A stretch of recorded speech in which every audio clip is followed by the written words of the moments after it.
Doctor முஃபீதாவுக்கு என் இதயபூர்வமான வாழ்த்துக்கள். ஜஃபூர் clinic greatest நேம்மா இந்த ஜஃபூர்ங்கிறது. ஜஃபூர் இதுக்கு ரியல் மீனிங் வெற்றி, சக்சஸ். சக்சஸ்னா சாதாரண சக்சஸ் இல்ல, பெரிய மாபெரும் வெற்றி ஜஃபூர் அப்படிங்கிறது. அந்த பேர்ல கிளினிக் ஆரம்பிச்சிருக்கிறது எனக்கு ரொம்ப சந்தோஷமா இருக்கு. இந்த மெடிக்கல் ப்ரொஃபஷனை தேர்ந்தெடுத்ததுக்கு முதல்ல உனக்கு ஒரு ஸ்பெஷல் வாழ்த்து சொல்லிக்கிறேன். இந்த மருத்துவ படிப்பு படிக்கிறதுங்கிறது ரொம்ப ஒரு தெய்வீகமான செயல், கடவுளுடைய பொறுப்பு, காடுடைய ரெஸ்பான்சிபிலிட்டி நீ எடுத்திருக்க. ரொம்ப பெருமையா இருக்கு. அதாவது 1ஆம் வகுப்புல ஆரம்பிச்சு 12 வகுப்புகள் முடிச்சு அதுல டாப்பரா ஸ்கோர் பண்ணி அதுக்கப்புறம் மெடிக்கல் என்ட்ரன்ஸ் எக்ஸாம் எழுதி அதுல ஜெயிச்சு இன்னைக்கு உடலை பத்தி படிச்சிருக்க. Physiology, anatomy, pathology, pharmacology, surgery எல்லாமே கிட்டத்தட்ட ஜெனரல் மெடிசின் நீ ஃபுல்லாவே கரைச்சு குடிச்சிட்ட. உன்னுடைய பிராக்டிஸ் தொடர்ந்து நடக்கணும். ஜஃபூர்ங்கிறது எப்படிப்பட்ட வெற்றியை குறிக்கும்னா என்ன பொறுத்த வரைக்கும் ஆரோக்கியத்துக்கான வெற்றியா காட்டுது. ஏன்னா மக்கள் இன்னைக்கு ஆரோக்கியத்துல தோல்வி அடைஞ்சிட்டாங்க.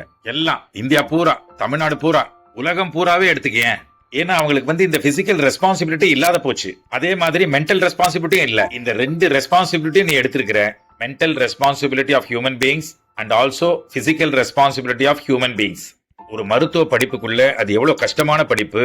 அது மண்டக்குள்ள இறங்கி பதியணும் ஃபர்ஸ்ட். ஏன்னா கிட்டத்தட்ட 9.5 லட்சம் கோடியில இருந்து 10.5 லட்சம் கோடி வரைக்கும் உடம்பு ஃபுல்லா செல்ஸ். ஒரு தலைமுடி எடுத்தாலே அதுல பல கோடி செல்ஸ் இருக்கும். ஒரு செல்ல பற்றிய முழு விவரமும், டிஷ்யூஸ பற்றிய விவரமும், இந்த பாடியில இருக்கிற entire system, digestive system, respiratory system, circulatory system, skeleton system, lymphatic system, central nervous system, vascular system, cardiac system, எத்தனை சிஸ்டம் இந்த பாடிக்குள்ள, அவ்வளத்தையும் அவங்க மனசுக்குள்ள ஏத்தி அதுல அனுபவசாலியா மாறுறது உண்மையிலேயே கிரேட்டான ப்ரொஃபஷன். இத படிச்சு தேர்ச்சி ஆயிருக்க. உனக்கு ஒத்துழைப்பு கொடுத்த உன் ஃபேமிலிக்கு, உன்னோட ஹஸ்பண்டுக்கு, உன்னோட அப்பா அம்மாக்கு, தாத்தா பாட்டி, உன்னோட என்டையர் ரிலேஷன்ஸ்க்கு, உன் ஃப்ரெண்ட்ஸுங்களுக்கு, உன்னை உருவாக்கின மெடிக்கல் காலேஜ் ப்ரொஃபசர்ஸ், உங்க டீன், மெடிக்கல் கிளாஸ்மேட்ஸ் எல்லாருக்குமே இந்த சமயத்துல என் நன்றியை நான் தெரிவிச்சுக்கிறேன். சோ 19 காலையில தாமு அங்கிள் வந்துடுவேன். நாம எல்லாம் சேர்ந்து ஜஃபூர் கிளினிக்க வெற்றிகரமா திறந்து வைப்போம். எனக்கு ஸ்பெஷல் இன்விடேஷன் கொடுத்த கேப்டன் அங்கிள், சாதிக் அங்கிளுக்கு ரொம்ப நன்றி. அதே மாதிரி தாமு அங்கிள் கேட்டுக்கிட்டேங்கிற ஒரே காரணத்துக்காக வர்ற 20ல இருந்து 27 வரைக்கும் சாயந்தரம் 6ல இருந்து 10 வரைக்கும் ஃப்ரீ கேம்ப் எல்லா பேஷண்ட்ஸ்க்கும் எடுக்கிறேன்னு ஒத்துக்கிட்டேன். அதுக்காக ஸ்பெஷல் தேங்க்ஸ். தேங்க்யூ.